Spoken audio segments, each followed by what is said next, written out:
ഇടുക്കി റെസിപ്പിയിലേക്ക് എല്ലാവർക്കും സ്വാഗതം. ഇന്ന് ഞാൻ വന്നിട്ടുള്ളത് വളരെ ടേസ്റ്റി ആയിട്ട് നമുക്ക് ചെയ്യാൻ പറ്റുന്ന ഒരു സ്നാക്ക് ഐറ്റം കൊണ്ടാണ് കേട്ടോ. നമ്മളുടെ വീടുകളിൽ 2 പഴം ഉണ്ടെങ്കിൽ, ഏത്തപ്പഴം ഉണ്ടെങ്കിൽ നമുക്ക് വളരെ സിമ്പിളായിട്ട് ചെയ്തെടുക്കാൻ പറ്റുന്ന ഒരു റെസിപ്പിയാണ്. എല്ലാവരും ട്രൈ ചെയ്ത് നോക്കുക, നല്ല ഇഷ്ടമാവും എല്ലാവർക്കും. വീഡിയോ ഇഷ്ടമായിട്ടുണ്ടെങ്കിൽ ലൈക്ക് ചെയ്യാനും തുടർന്ന് വന്ന വീഡിയോസൊക്കെ കാണാനും ചാനൽ സബ്സ്ക്രൈബ് ചെയ്യാനും ഒന്നും മറക്കരുത് കേട്ടോ. അപ്പം നമുക്ക് വീഡിയോയിലേക്ക് പോവാം. അതിന് വേണ്ടിയിട്ട് ഞാനിവിടെ എടുത്തിരിക്കുന്നത് 2 ഏത്തപ്പഴമാണ് എടുത്തിരിക്കുന്നത്. അത് ഞാൻ തൊലിയൊക്കെ കളഞ്ഞ് റെഡിയാക്കി വെച്ചിട്ടുണ്ട്. ഇനി നമുക്ക് ഈ ഒരു രീതിയിൽ അതൊന്ന് കട്ട് ചെയ്തെടുക്കണേ. ദാ ഇങ്ങനെ വട്ടത്തിൽ മുറിച്ച് കൊടുക്കാം. കനം ഒത്തിരി കൂടാതിരിക്കാൻ ശ്രദ്ധിക്കുക. വേഗം റെഡിയാക്കി എടുക്കാം കേട്ടോ. നല്ല കട്ടൻ ചായയുടെ കൂടെ, അതുപോലെ തന്നെ നമ്മളുടെ പാൽ ചായയുടെ കൂടെയൊക്കെ നല്ലൊരു കോമ്പിനേഷനാണ്. മക്കൾക്ക് നല്ലതായിട്ട് ഇഷ്ടപ്പെടും. ട്രൈ ചെയ്ത് നോക്കുക. വളരെ ടേസ്റ്റിയാണ്, ഹെൽത്തിയുമാണ്. അപ്പം എല്ലാവർക്കും ഇഷ്ടപ്പെടും. ഞാനിവിടെ ഇതുപോലെ കഷ്ണങ്ങളാക്കി റെഡിയാക്കി എടുത്തിട്ടുണ്ട്. ഇനി നമുക്ക് ബാക്കി കാര്യങ്ങളിലേക്ക് പോവാം. ഇനി നമുക്ക് വേണ്ടത് ഒരു പാനാണ് കേട്ടോ. പാൻ ഞാനിവിടെ നല്ല രീതിയിൽ ചൂടാക്കി എടുത്തിട്ടുണ്ട്. പാനാണെങ്കിലും മതി, ഞാനിവിടെ അയണിൻ്റെ ദോശക്കല്ലിലാണ് ഉണ്ടാക്കുന്നത്.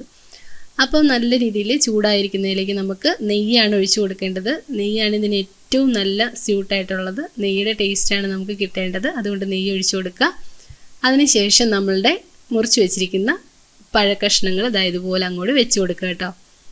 ഒരു 5 മിനിറ്റ് പോലും വേണ്ട നമുക്കിത് റെഡിയായി കിട്ടാനായിട്ട്. നമ്മൾ പഴത്തിൻ്റെ ആ ഒരു തിക്നെസ് കൂട്ടാതിരിക്കാൻ വേണ്ടി ശ്രദ്ധിക്കുക. കറക്റ്റ് പാകത്തിന് നമുക്ക് മറിച്ചിട്ട് കൊടുക്കാം. ഒരു ചെറിയൊരു കളർ വ്യത്യാസം വന്നാൽ മതി. അപ്പം നമുക്ക് മറിച്ചിട്ട് കൊടുക്കാം കേട്ടോ. വളരെ നല്ലതാണ്. ട്രൈ ചെയ്യാത്തവരുണ്ടെങ്കിൽ ട്രൈ ചെയ്ത് നോക്കുക. കുഞ്ഞു കുട്ടികൾക്കൊക്കെ നല്ല ഇഷ്ടമാകും. പിന്നെ നിങ്ങൾക്ക് നെയ്യ് കുറവാണെന്ന് തോന്നുവാണെങ്കിൽ കുറച്ച് നെയ്യ് അങ്ങോട്ട് ഒഴിച്ചു കൊടുത്താലും മതിയാകും കേട്ടോ.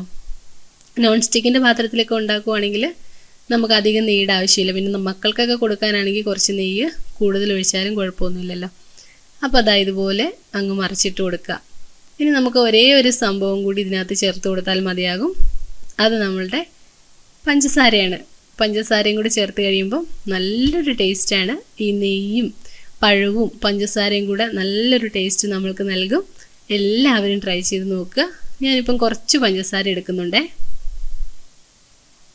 2 പഴത്തിന് ഏകദേശം ഒരു 2 ടേബിൾ സ്പൂൺ പഞ്ചസാരയൊക്കെ മതിയായിരിക്കും.